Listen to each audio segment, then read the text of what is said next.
Gen Z आन्दोलनका प्रतिनिधि र सम्माननीय प्रधानमन्त्री बीच मिति 2082 8 महिना 24 गते भएको सम्झौता अनुमोदन गर्ने र अतिरिक्ताङ्क गरी नेपाल राजपत्रमा प्रकाशन गर्ने।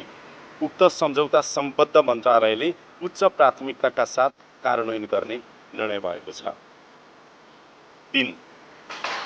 जेन्जी आन्दोलनका प्रतिनिधि र सम्माननीय प्रधानमन्त्री बीच मिति 2082 8 महिना 24 गते भएको सम्झौता बमोजिम नेपाल सरकार मन्त्री परिषदको 2082 6 महिना 5 को निर्णय अनुसार गठित जाँचबुझ आयोगको कार्यक्षेत्र थप गर्ने निर्णय भएको छ।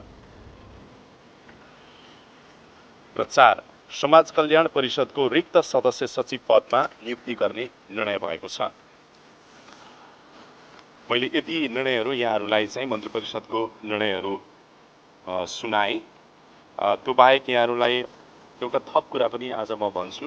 यो खास गरेर सम्मत 2082 भदौ 23 र 24 गतेको आन्दोलनका क्रममा भएको सार्वजनिक सम्पत्ति, भौतिक संरचना तथा निजी प्रतिष्ठानको क्षतिको मूल्याङ्कन तथा सार्वजनिक संरचनाको पुनर्निर्माण योजना तयार गर्न गठित समितिको प्रतिवेदन समेत आज सम्माननीय प्रधानमन्त्रीज्यूलाई आज हस्तान्तरण गरिएको छ। यसमा चाहिँ खास गरेर यो जेन्जी आन्दोलनका क्रममा कति सार्वजनिक संस्थाहरू र भौतिक संरचनाको क्षति पुग्यो र त्यो क्षतिको चाहिँ अब पुनर्निर्माण कसरी गरिन्छ भन्ने कुराहरू चाहिँ आज प्रतिवेदन पनि राष्ट्रिय योजना आयोगले, खास गरेर राष्ट्रिय योजना आयोग, शहरी विकास मन्त्रालय र विपद जोखिम न्यूनीकरण तथा व्यवस्थापन प्राधिकरण उहाँहरूले चाहिँ यो प्रतिवेदन तयार गर्नुभएको थियो र राष्ट्रिय योजना आयोगको तर्फबाट आज आयोगले चाहिँ यो प्रतिवेदन सम्माननीय प्रधानमन्त्रीज्यूलाई हस्तान्तरण गरेको छ र पुनर्निर्माणको पनि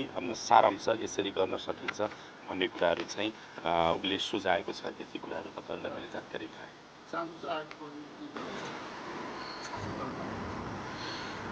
अब यो जाँचबुझ आयोगको चाहिँ यो अलिकति जुन तपाईँले भन्नुभयो कार्यक्षेत्र थप गर्ने सन्दर्भमा, थ्याङ्क यू, अहिले त कार्यक्षेत्र हो।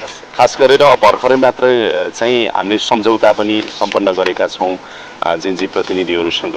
त्यसले पनि केही कुराहरू निर्दिष्ट गर्छ र गरिसकेपछि अब जुन अलिकति सीमितता थियो जाँचबुझ आयोगको कार्यक्षेत्र, त्यसलाई अभियसली अलिकति बढाउनु पर्ने हुन्छ। त्यो बढाउने सन्दर्भमा कार्यक्षेत्र थप गर्न लागेको कस्तो